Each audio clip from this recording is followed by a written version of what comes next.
damai sejahtera Allah yang melampaui segala akal dan pikiran manusia, itulah yang memelihara hati dan pikiranmu dalam Kristus Yesus Tuhan dan Juru Selamat kita. Amin. Jemaat yang dikasihi Tuhan, kita akan mendengarkan firman Tuhan sebagai kabar sukacita bagi kita pada minggu ini. Mari kita bersama-sama membuka Alkitab kita dari Injil Matius pasalnya yang ke-16.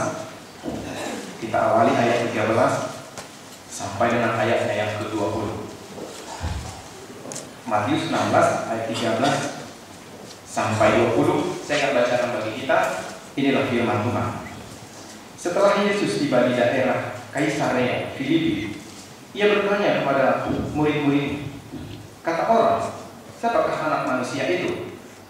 Jawab mereka, ada yang mengatakan Yohanes Pembaptis, ada juga yang mengatakan Elia, dan ada pula yang mengatakan Yeremia atau salah seorang dari para nabi.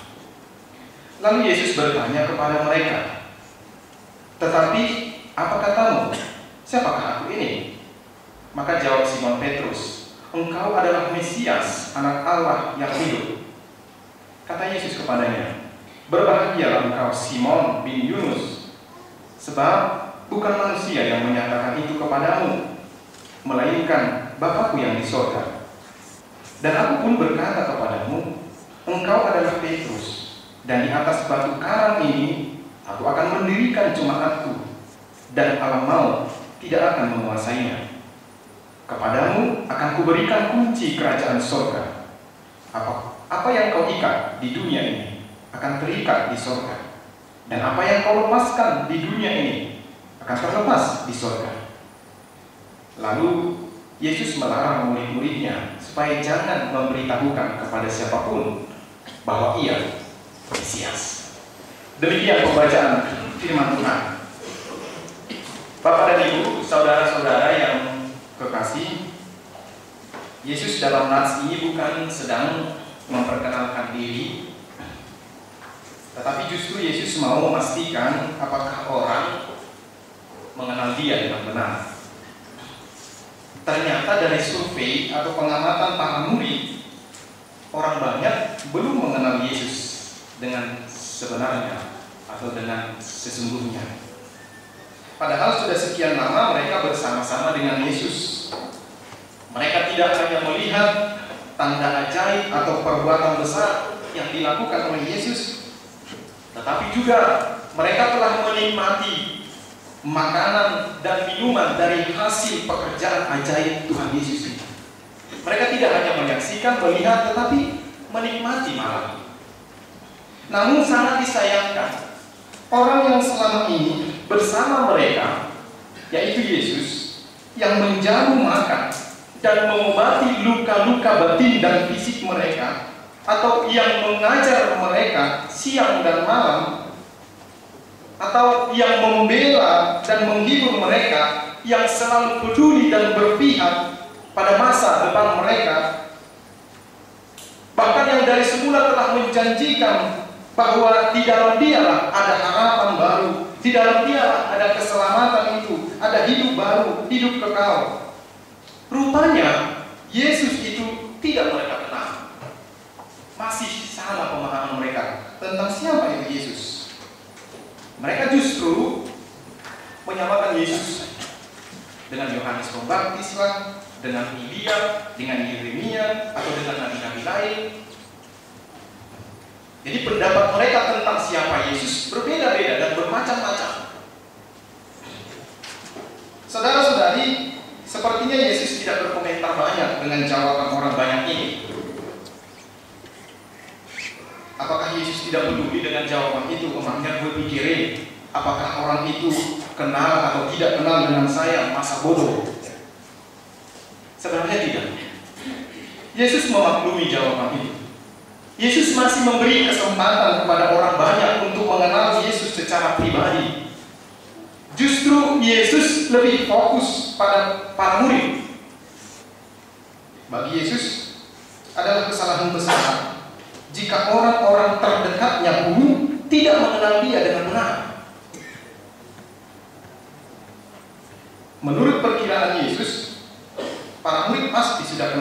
siapa dia yang sesungguhnya? Dan benar saja, Petrus menjawab dengan pasti dan benar.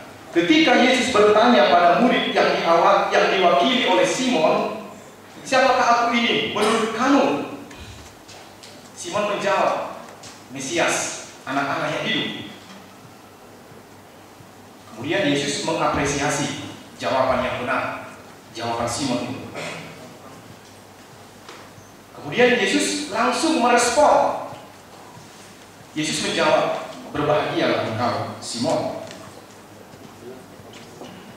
Kebahagiaan versi Yesus adalah jika kita mengenal Dia dengan benar. Bapak, Ibu, dan saudara-saudari, mengenal Yesus saja pun dengan benar dan baik, itu sudah merupakan kebahagiaan bagi kita. Dan itu bukan manusia yang mengatakan, tapi Yesus sendiri, sumber hidup, sumber kebahagiaan. Bagi Yesus, mengenal Dia itu mendatangkan kebahagiaan atau berkat bagi pengikutnya. Hal yang sama juga pernah dikatakan Yesus kepada Thomas, berbahagialah mereka yang tidak melihat namun percaya. Berulang kali Yesus mengatakan berbahagia. Orang yang percaya walaupun dia tidak melihat, Yesus mengatakan engkau berbahagia. Dari dua kata ini dapat kita katakan bahwa orang yang berbahagia adalah orang yang mengenal sekaligus percaya kepada Kristus sebagai Mesias dan Juru Selamat. Sebenarnya dalam tahap ini pun kita sudah berbahagia, Bapak Ibu. Kita mengenal tetapi percaya. Jadi kita mengenal dan percaya, itulah yang kita sebut dengan kita beriman kepadanya. Bapak, Ibu, dan saudara-saudara yang terkasih, bagaimana pengenalan kita akan Yesus Kristus yang sudah sekian lama kita dengar kabar beritanya melalui Injil, melalui Alkitab, melalui khotbah, melalui ajaran tentang Tuhan Yesus. Bahkan ada lagi media-media lain yang bisa menambah kita untuk lebih tahu, lebih banyak siapa itu Yesus. Siapa Yesus itu bagi kita? Siapa Dia menurut iman kita, menurut kita sendiri, bukan menurut orang lain, bukan menurut Tuhan Yesus, bukan menurut murid-murid Tuhan Yesus, tetapi menurut kita. Mengenal Yesus tidaklah sekadar tahu siapa Dia, siapa orang tuanya, di mana Dia lahir, kapan Dia lahir, apa pekerjaannya. Tidak sekedar itu. Karena banyak orang dengan luar kepala atau dengan cepat menjawab siapa itu Yesus dari latar belakang mana, apa sukunya, apa bangsanya, siapa orang tuanya, kapan Dia lahir. Bahkan ada orang yang memperdebatkan tanggal kelahiran Tuhan Yesus juga, sampai-sampai diusahakan untuk menemukannya. Ini untuk menunjukkan bahwa aku mengenal Tuhan Yesus. Atau apakah kita seperti orang banyak yang menyamakan Yesus dengan orang-orang hebat di dunia ini? Yohanes Pembaptis, Elia, Yeremia, dan nabi-nabi lainnya itu adalah orang-orang hebat di zamannya masing-masing. Itu mereka orang-orang hebat. Mereka punya wibawa sehingga orang banyak terkagum-kagum pada mereka. Sampai-sampai mereka mengatakan itulah Mesias itu karena wibawanya, karena kehebatannya.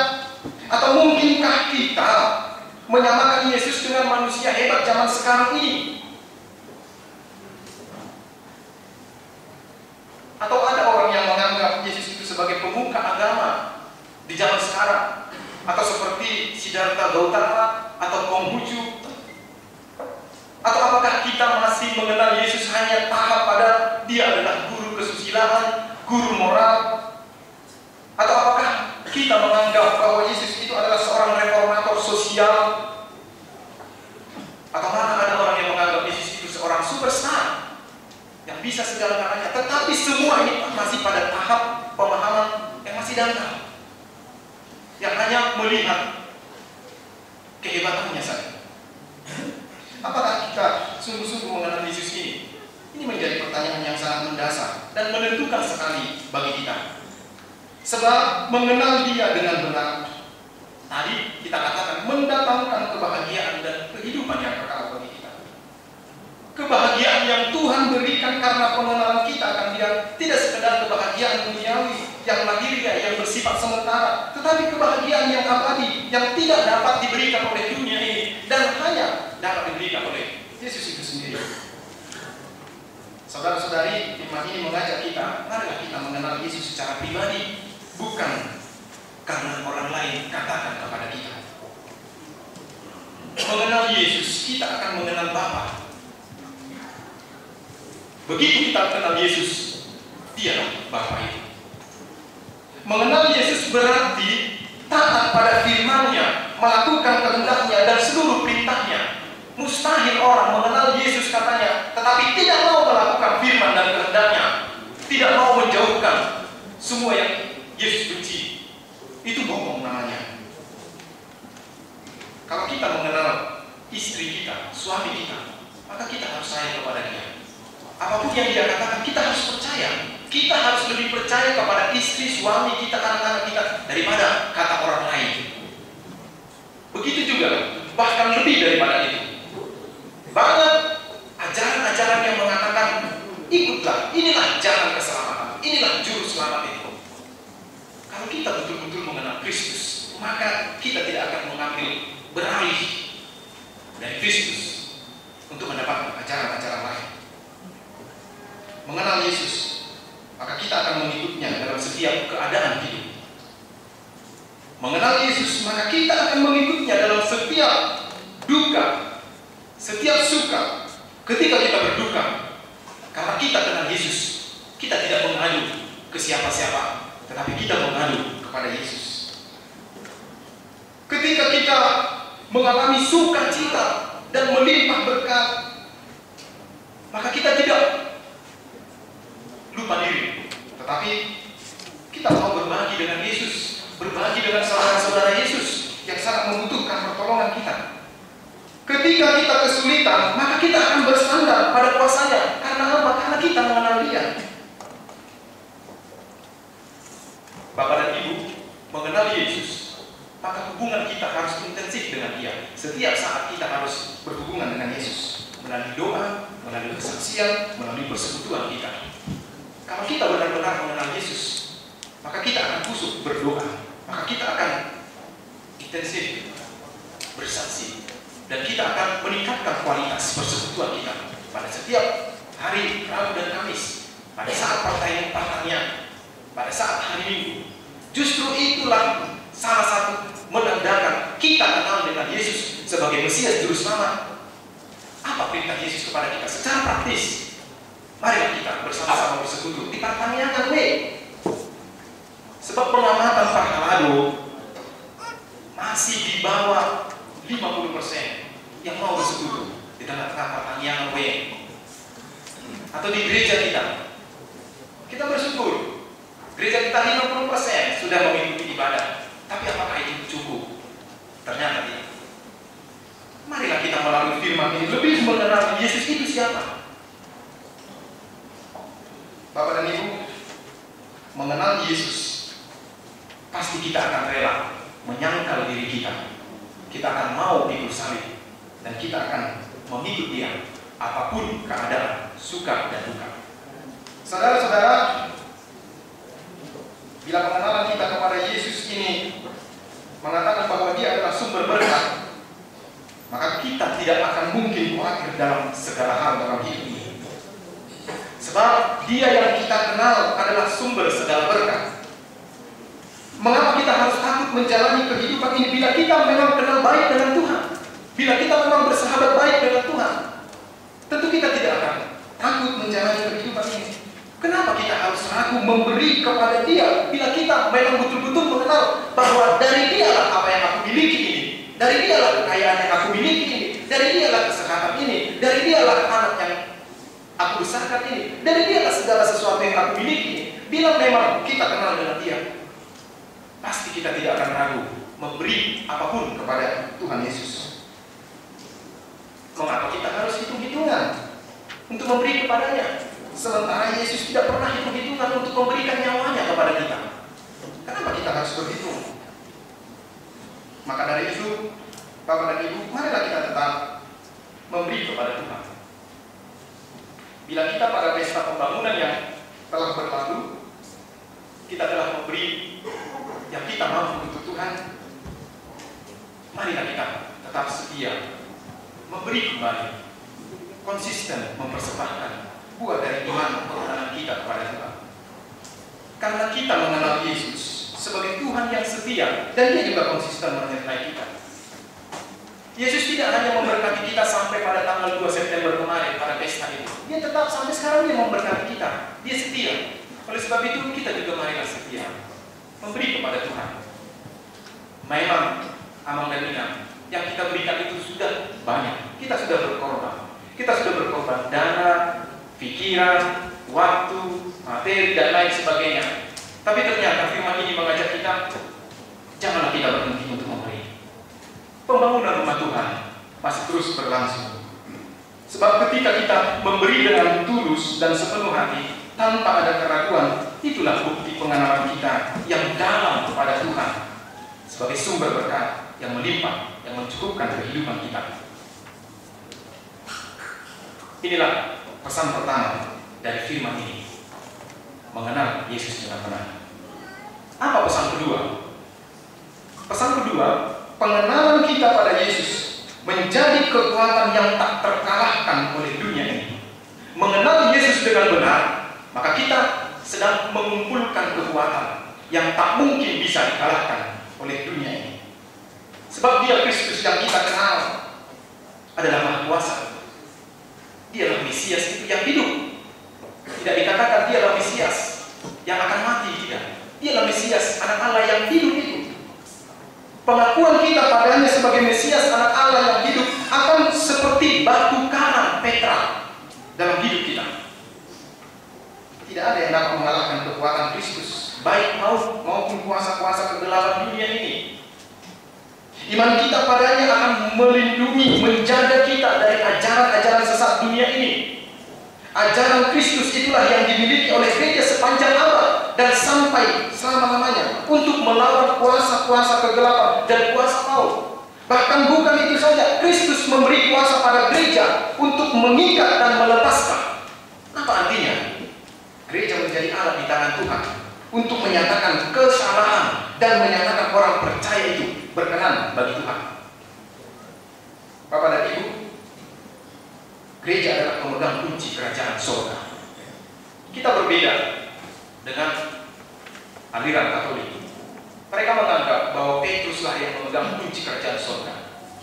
Tetapi sebenarnya bagi aliran Protestan, sebenarnya kunci kerajaan surga itu bukanlah kepada pribadi Petrus, tetapi kepada siapa Petrus itu percaya.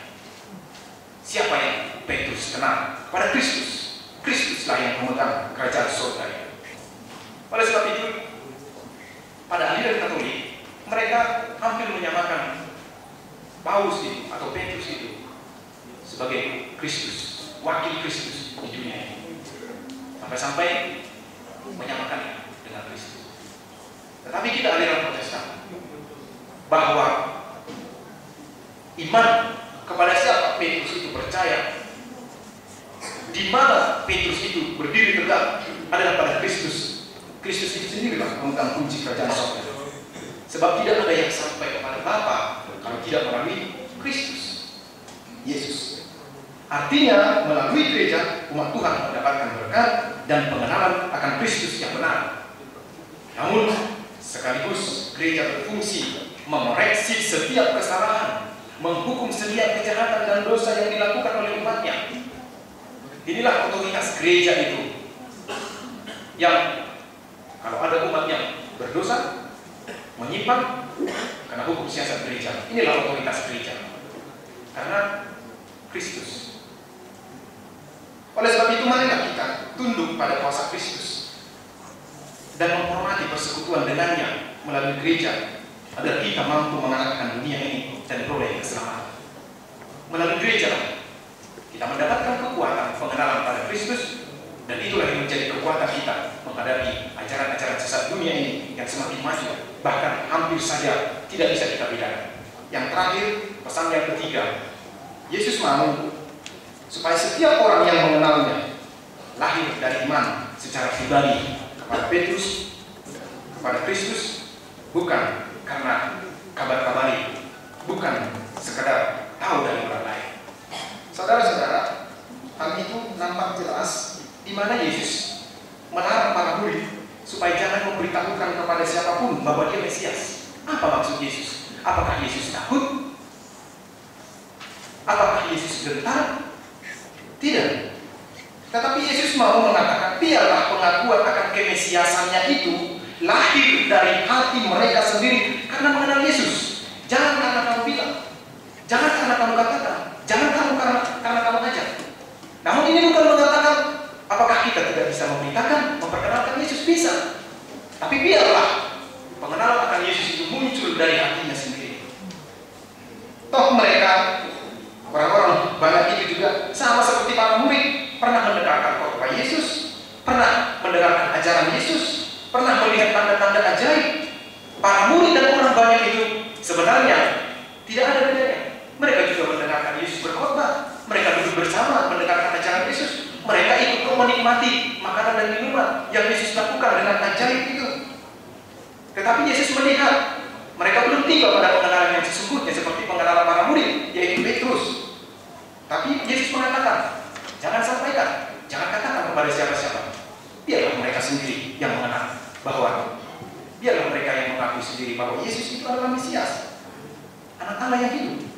Firman ini mengajak kita agar kita mengalami hidup bersama dengan Kristus, sehingga dengan iman sendiri mengakui bahwa Yesus itu adalah Anak Allah yang hidup, Juru Selamat, Dia yang punya kerajaan dan kuasa dan kemuliaan sampai selama-lamanya.